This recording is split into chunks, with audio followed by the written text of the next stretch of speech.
Capítulo 37. La conferencia de la ministra. En el curso de los trabajos del día inmediato, grande era mi interés por la conferencia de la ministra veneranda. Consciente de que necesitaría permiso, me entendí con Tobías al respecto.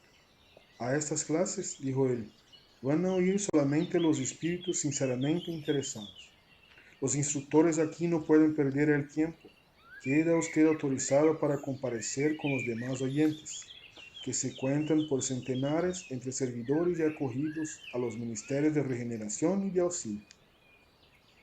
Con un gesto afectuoso y de estímulo concluyó, le deseo excelente provecho. El nuevo día transcurrió en el servicio activo.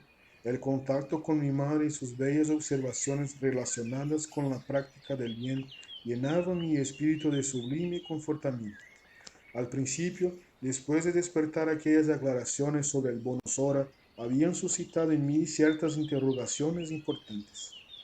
¿Cómo podría ser la compensación de la hora si hallase afectara a Dios?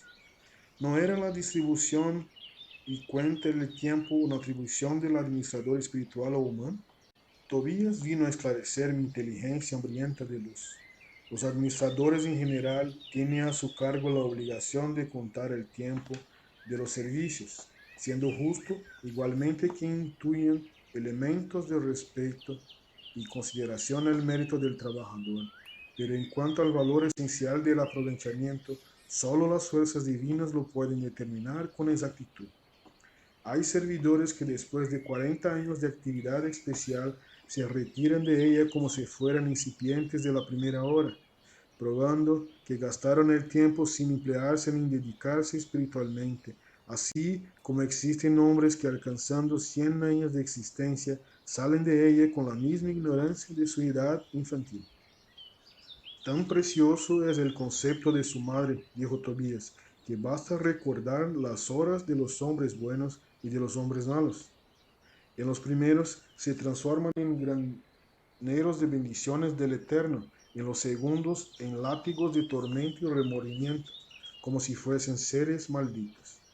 Cada hijo rinde cuentas al Padre de conformidad con el empleo de la oportunidad o según sus obras. Esa contribución al esclarecimiento me auxilió a ponderar el valor del tiempo en todos los sentidos.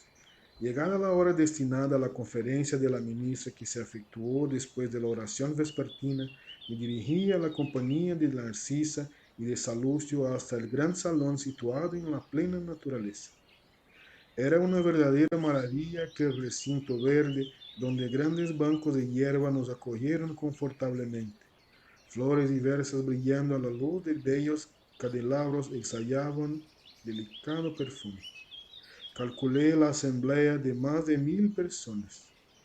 En la disposición común de la gran reunión noté que 20 entidades se hallaban sentadas en el sitio destacado entre nosotros y cerca de la eminencia florinda donde se veía la poltrona de la instructora. A una pregunta mía, Narcisa explicó. Estamos en la asamblea de oyentes. Aquellos hermanos que se hallan en lugar preferente son los más adelantados en la materia que se va a tratar hoy. Compañeros que pueden interpelar a la ministra adquirieron este derecho por la aplicación al tema, condición que podemos alcanzar también nosotros mismos. ¿No puede usted figurar entre ellos? Indagué. No, por ahora solo me pondré sentada aquí. Cuando la instructora verse sobre el tratamiento a los espíritus perturbados. Hay hermanos que permanecen allí mientras se desarrollan las más diversas tesis, de acuerdo a la cultura que ya hayan adquirido. Es muy interesante el proceso, expresé.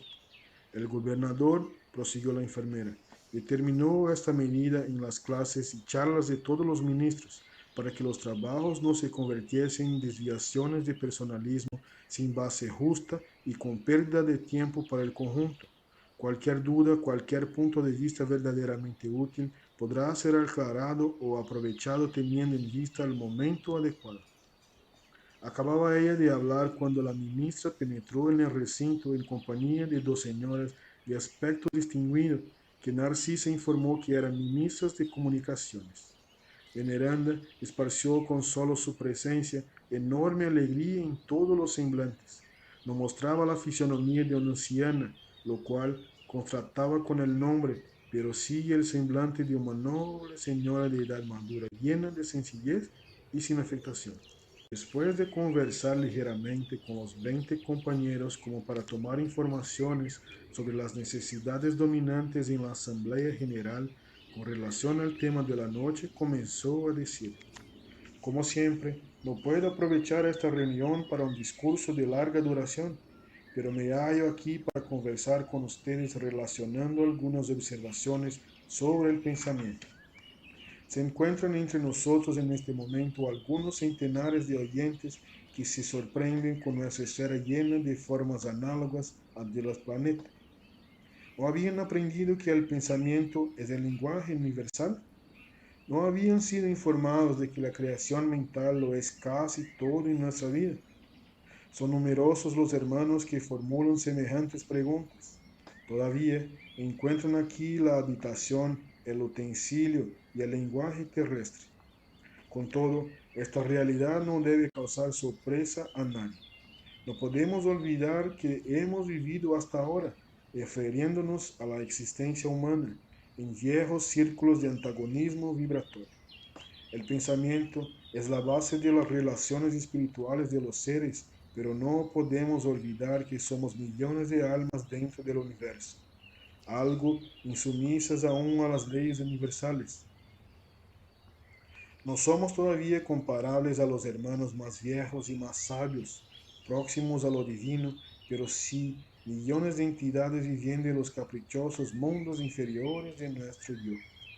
Los grandes instructores de la humanidad carnal enseñan principios divinos y exponen verdades eternas y profundas en los círculos del globo.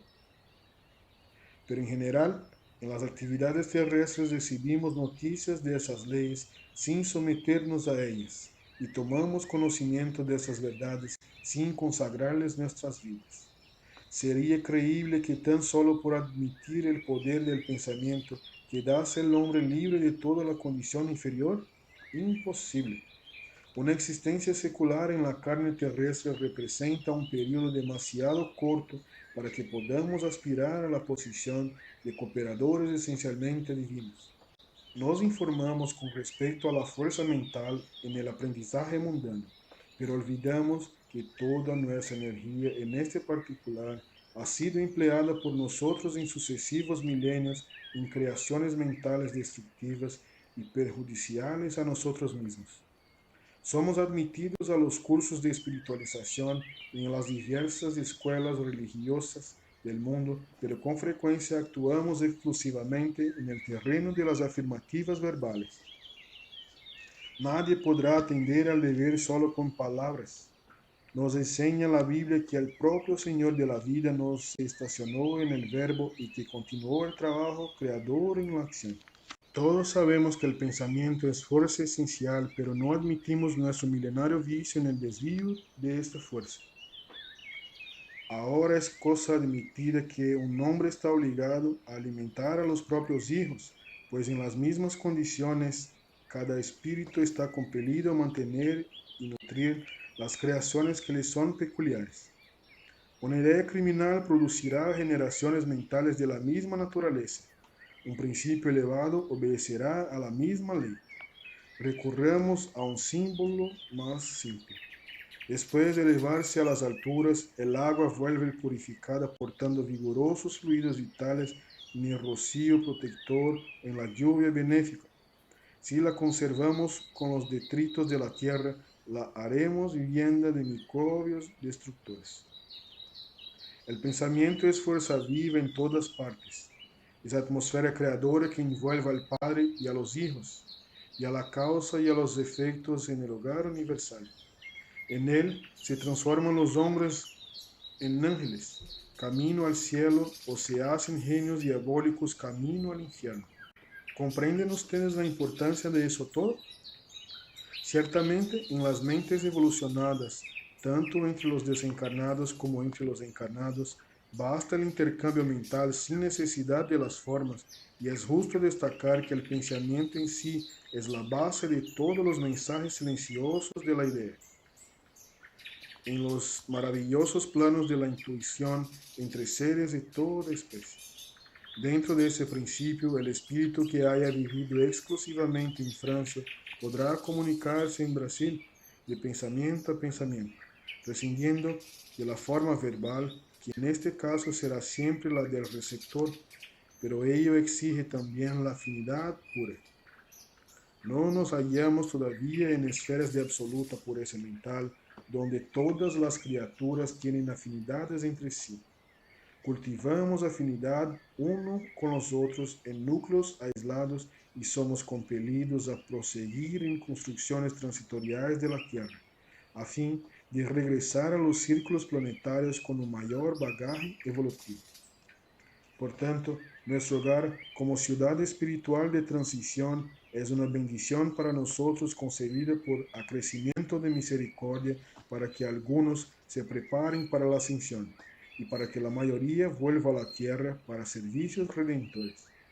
Comprendamos la grandiosidad de las leyes del pensamiento y sometámonos a ellas desde hoy.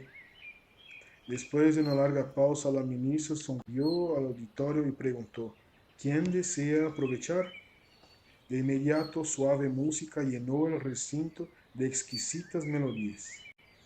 Veneranda conversó todavía por mucho tiempo, revelando amor y comprensión, delicadeza y sabiduría, sin solemnidad alguna en sus gestos que evidenciase el término de la charla. Dio por concluido el acto con aquella pregunta graciosa. Cuando observé que los compañeros se levantaban para despedirse a los acordes de la música habitual, indagué a Narcisa sorprendida. ¿Qué es esto? ¿Acabó ya la reunión? La bondadosa enfermera aclaró sonriendo. La ministra veneranda es siempre así. Finaliza la charla en medio del mayor interés. Ella acostumbra a afirmar que las prédicas evangélicas comenzaron con Jesús, pero que nadie puede saber cuándo y cómo terminarán.